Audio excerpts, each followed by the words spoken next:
शुक्रवार का व्रत उठाएं, संतोषी माता की शरण में आए, गुड़ और चने का भोग लगाएं, जीवन में सदा ही सुख पाए। संतोषी माता की जय। बोलिए मित्रों, जय मां संतोषी। हे मां संतोषी, आप हम सभी भक्तों पर अपनी कृपा सदा ही बनाए रखना। तो चलिए प्रिय माताओं, बहनों, देवियों, संतोषी माता के चरण कमलों का ध्यान करते हुए सुनते हैं शुक्रवार व्रत की बहुत ही सुंदर कथा। प्राचीन समय की बात है, एक गांव में एक बुढ़िया रहा करती थी। उस बुढ़िया के 7 पुत्र थे। 6 कमाने वाले थे और एक पुत्र कमाता नहीं था।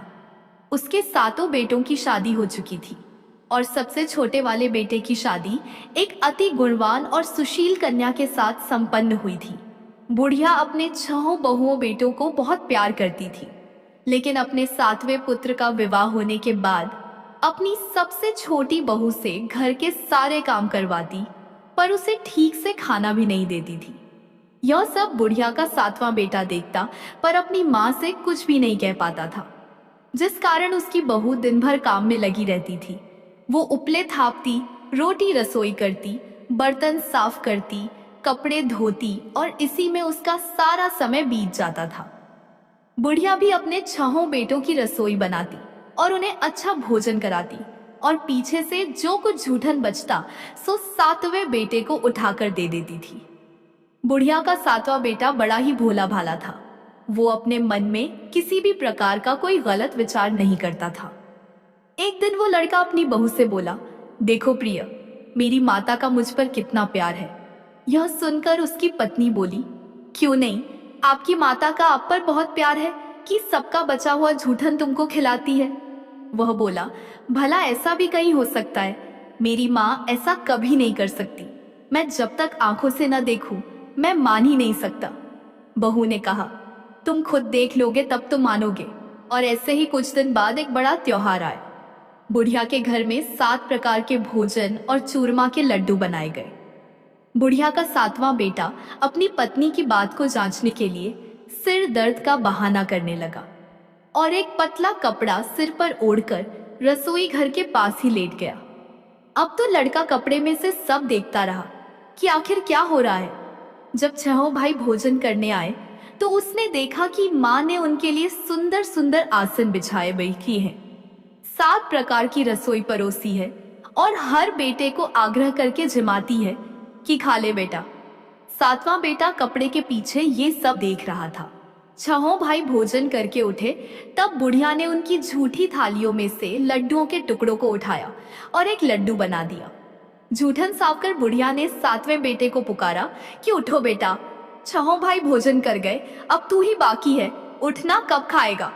यह सब देखकर 7वां बेटा कहने लगा, माँ मुझे भोजन नहीं करना, मैं धन कमाने के लिए परदेश जा रहा हूँ। माँ को बेटे की बात पसंद आ गई कि बेटा परदेश जाएगा तो बहुत सारा धन कमा कर लाएगा। बुढ़िया ने अपने बेटे को जाने की आज्ञा दे दी और कहा कि कल जाता हो तो आज ही जा। वह बोला, हाँ हाँ, आज ही जा रहा हूँ। यह कहकर वह घर से निकल गया। चलते समय उसे अपनी पत्नी की याद आई। वह गौशाला में उपले थाप रही थी। वहीं पर जाकर वो अपनी पत्नी से बोला, हम जावे हैं परदेश को, आगे सो कुछ काल, तुम रहियो संतोष से, धर्म आपनो पाल। वह बोली, जाओ पिया आनंद से, हमरु सोच हटाए, राम भरोसे हम रहें, ईश्वर तुम्हें सहाय। पत्नी बोली, देय निशानी आपनी, देख धरू मैं धीर, सुधी हमरी मति बिसारियो, रखियो मन गंभीर। वो बोला कि मेरे पास तुम्हें देने के लिए तो कुछ भी नहीं है, बस यह एक अंगूठी है, सो ले लो और अपनी कुछ निशानी मुझे भी दे दो। वह बोली, मेरे पास आपको देने के लिए क्या है? इतना कहकर वह पति के चरणों में गिरकर रोने लगी। इससे पति के जूतों पर गोबर से सने हाथों से छाप बन गई। वह घर से चल दिया और कई दिनों तक चलता रहा और चलते चलते वो एक दूर देश में जा पहुंचा। वहां पर एक बड़े साहूकार की दुकान थी। वहां जाकर वो कहने लगा, सेठ जी, मुझे धन की बहुत आवश्यकता है, मुझे आप नौकरी पर रख लो। साहूकार को भी काम के लिए एक व्यक्ति की जरूरत थी, तो वह बोला कि ठीक है, रह जाओ। लड़के ने पूछा कि साहूकार जी, वेतन क्या दोगे? साहूकार ने कहा, तुम्हारा काम देखकर दाम मिलेंगे। और ऐसा कहकर उसको साहूकार के यहाँ नौकरी मिल गई। वह रोज सवेरे 7 बजे से रात तक सेठ के पास नौकरी करने लगा। कुछ ही दिनों में वो लड़का दुकान का सारा लेन देन, हिसाब किताब, ग्राहकों को माल बेचना, सारा काम करने लगा। साहूकार के 7 से 8 नौकर थे। वे सब चक्कर खाने लगे कि यह तो बहुत होशियार बन गया है। सेठ ने भी लड़के का काम देखा और 3 महीने में ही उसे आधे मुनाफे का साझीदार बना लिया। इसी प्रकार से समय बीता और वह लड़का 12 वर्ष में ही नामी सेठ बन गया। अब तो मालिक सारा कारोबार उस पर छोड़कर बाहर चला गया। संतोषी माता व्रत कथा के अनुसार अब बहू पर क्या क्या बीत रही है, सो आप सुनो। बेटे के जाने के बाद सास अपनी बहू को बहुत दुख देने लगी। सास सारी गृहस्थी का काम करवाकर बहू को लकड़ी लेने जंगल में भेज देती। इस बीच घर की रोटियों के आटे से जो भूसी निकलती उसकी रोटी बनाकर रख दी जाती और फूटे नारियल के खोपरे में पानी पीने के लिए दिया जाता। और इस तरह उस दुखियारी के दिन बीत रहे थे। पति के जाने बाद बहू पर सास के अत्याचार धीरे धीरे और ज्यादा बढ़ते चले गए। एक दिन बहू इस सब से दुखी होकर मंदिर चली गई। वहां उसने देखा कि बहुत सी स्त्रियां कोई पूजा कर रही थी। उसने स्त्रियों से उस व्रत के बारे में जानकारी ली तो वे बोली कि हम संतोषी माता का व्रत कर रही हैं। इससे जीवन के सभी प्रकार के कष्टों का नाश होता है और जीवन में सुख समृद्धि आती है। निपुत्र को पुत्र मिलता है, प्रीतम बाहर गया हो तो जल्दी अपने घर को आता है, कुंवारी कन्या को मनपसंद वर मिलता है, सब तरह की सुख शांति प्राप्त होती है और जो कुछ मन में कामना हो वे सब इस संतोषी माता की कृपा से पूरी हो जाती है। उन स्त्रियों ने उसे बताया कि शुक्रवार को नहा धोकर एक लोटे में शुद्ध जल ले, गुड़ चने का प्रसाद बना लेना तथा सच्चे मन से माँ का पूजन करना। हर शुक्रवार को निराहार रह संतोषी माँ की कथा कहना सुनना। इसके बीच व्रत का क्रम टूटे नहीं, सो लगातार इस नियम का पालन करना। साथ में कथा सुनने वाला कोई न मिले तो घी का दीपक जलाकर उसके आगे जल के पात्र को रखकर कथा कहना। जब तक कार्य सिद्ध न हो नियम पालन करना और कार्य सिद्ध हो जाने पर ही व्रत का उद्यापन करना। 3 मास में माता व्रत का फल पूरा करती है। यदि किसी के खोटे ग्रह हो तो भी माता 1 वर्ष में अवश्य कार्य को सिद्ध करती है। इसलिए कार्य सिद्ध होने पर ही उद्यापन करना चाहिए, बीच में नहीं। उद्यापन में 2.5 सेर आटे का खाजा तथा इसी परिमाण से खीर तथा चने का साग तैयार करना। 8 लड़कों को भोजन कराना। जहां तक मिले देवर जेठ भाई बंधु कुटुंब के लड़के लेना, न मिले तो रिश्तेदारों और पड़ोसियों के लड़के बुलाना, उन्हें भोजन कराना, यथाशक्ति दक्षिणा देना और माता का व्रत पूरा करना। इस दिन खटाई भूलकर भी मत खाना और न ही किसी को खाने को देना और दिन में 1 वक्त भोजन करना। उन महिलाओं से व्रत का सारा विधान सुनकर अब तो बहू हर शुक्रवार को पूरी सच्ची श्रद्धा से संतोषी माता का व्रत करने लगी। संतोषी माता की कृपा से कुछ ही दिनों के बाद उसे अपने पति का पत्र मिला, साथ ही पति के भेजे हुए पैसे भी आ गए। यह सब देखकर जेठानी मुंह सिकोड़ने लगी और बोली, इतने दिनों में पैसा आया, इसमें क्या बड़ाई है। लड़के ताने देने लगे। काकी के पास अब पत्र आने लगे, रुपया आने लगा। अब तो काकी की खातिर बढ़ेगी, अब तो काकी बुलाने से भी नहीं बोलेगी। बेचारी सरलता से कहती, भैया पत्र आवे, रुपया आवे तो हम सबके लिए अच्छा है। ऐसा कहकर आंखों में आंसू भरकर संतोषी माता के मंदिर में आकर मातेश्वरी के चरणों में गिरकर रोने लगी और बोली कि माँ, मैंने तुमसे पैसा नहीं मांगा, मुझे पैसे से क्या काम है, मुझे तो अपने सुहाग से काम है, मैं तो अपने स्वामी के दर्शन और सेवा मांगती हूँ।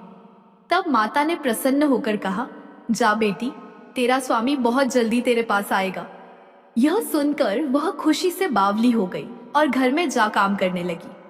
अब संतोषी माँ विचार करने लगी कि इस भोली भाली पुत्री से मैंने कह तो दिया तेरा पति आएगा, पर कहाँ से? वह तो स्वप्न में भी इसे याद नहीं करता, उसे याद दिलाने मुझे जाना पड़ेगा। इस तरह माता बुढ़िया के बेटे के पास स्वप्न में प्रकट होकर कहने लगी, साहूकार के बेटे, सोता है या जागता है? वह बोला, माता सोता भी नहीं हूँ, जागता भी नहीं हूँ, बीच में ही हूँ, कहो क्या आज्ञा है। माँ कहने लगी, तेरा घर बार कुछ है या नहीं। वह बोला, मेरा सब कुछ है माता, माँ बाप भाई बहन बहू, क्या कमी है। माँ बोली, पुत्र, तेरी स्त्री घोर कष्ट उठा रही है, माँ बाप उसे दुख दे रहे हैं, वह तेरे लिए तरस रही है, तू उसकी सुध ले।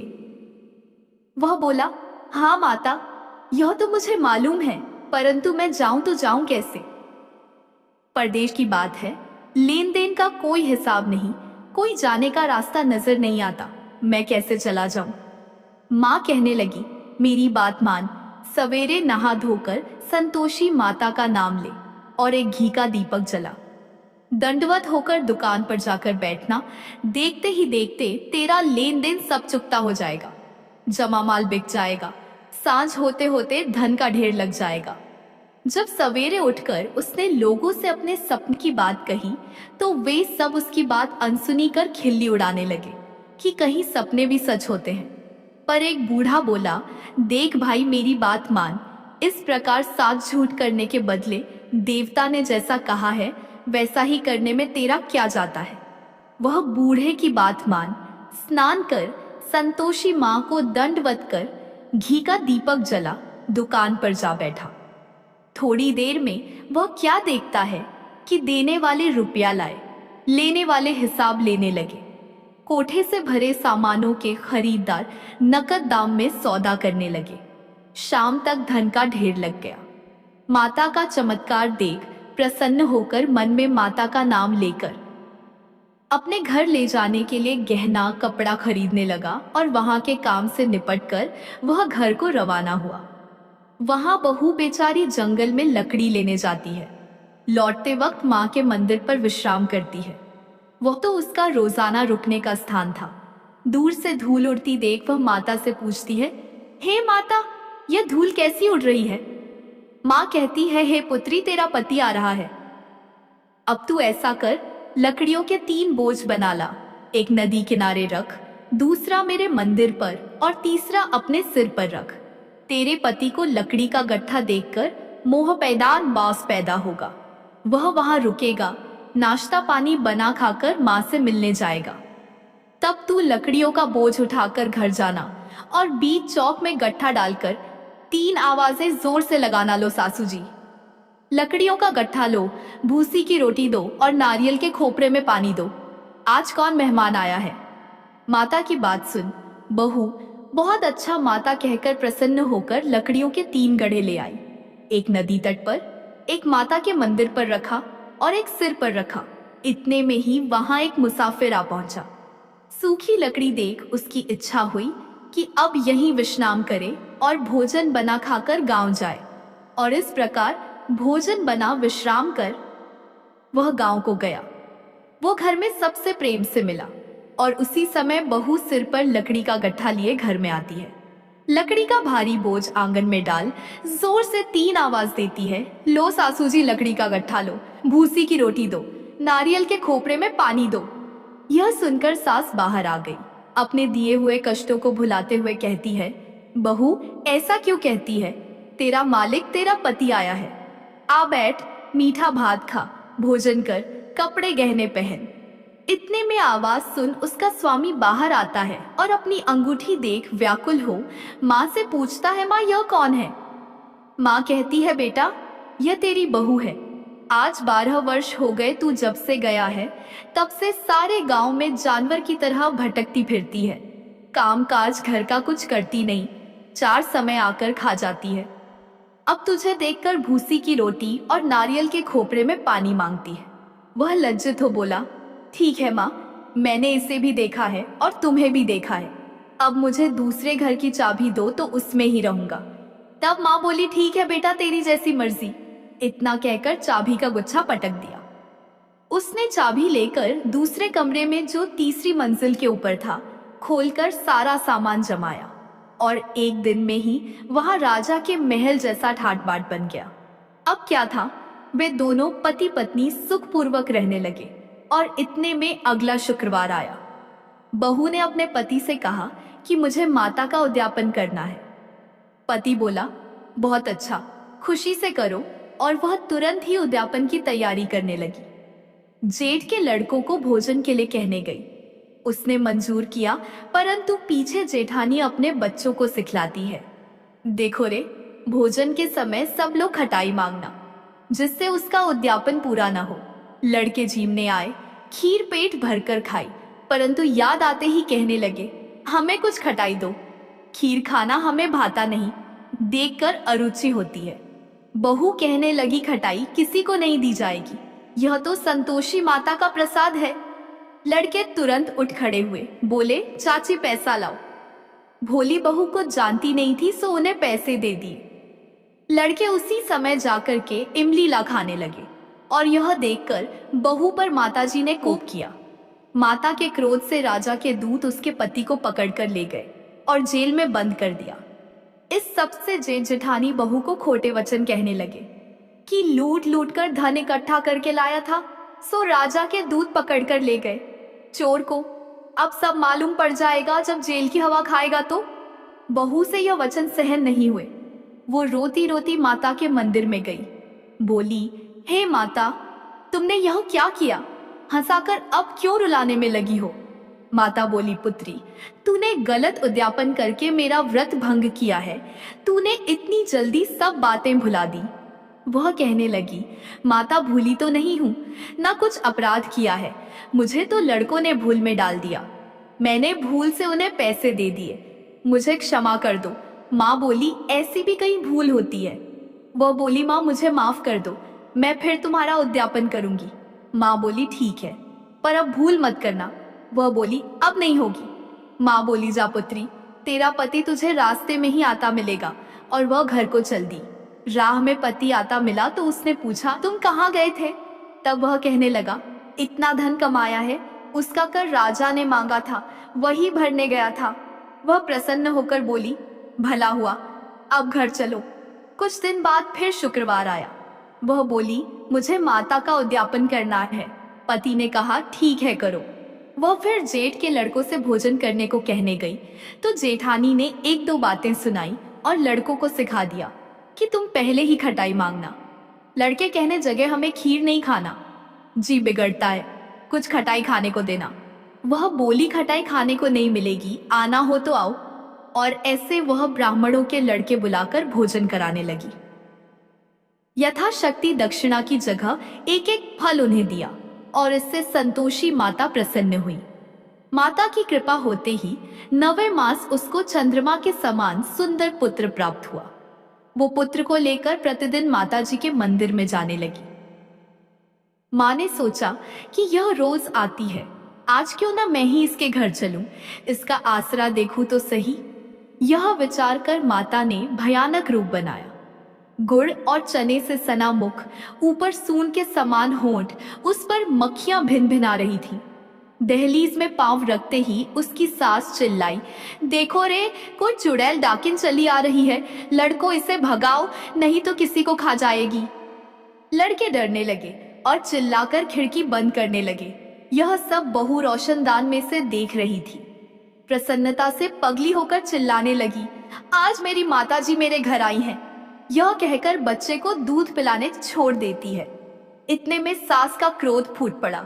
बोली, रांड, इसे देखकर कैसी उतावली हुई है जो बच्चे को पटक दिया।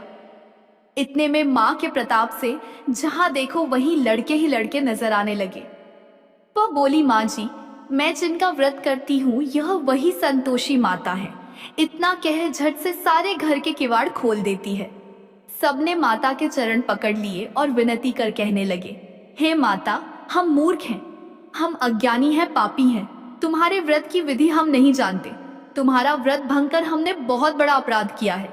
हे माता, आप हमारा अपराध क्षमा करो। इस प्रकार माता प्रसन्न हुई और सभी को आशीर्वाद दिया।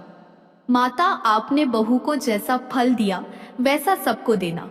जो भी भक्त माता की यह कथा पढ़े उसका हर मनोरथ पूर्ण हो। तो बोलिए प्रेम से, संतोषी माता की जय।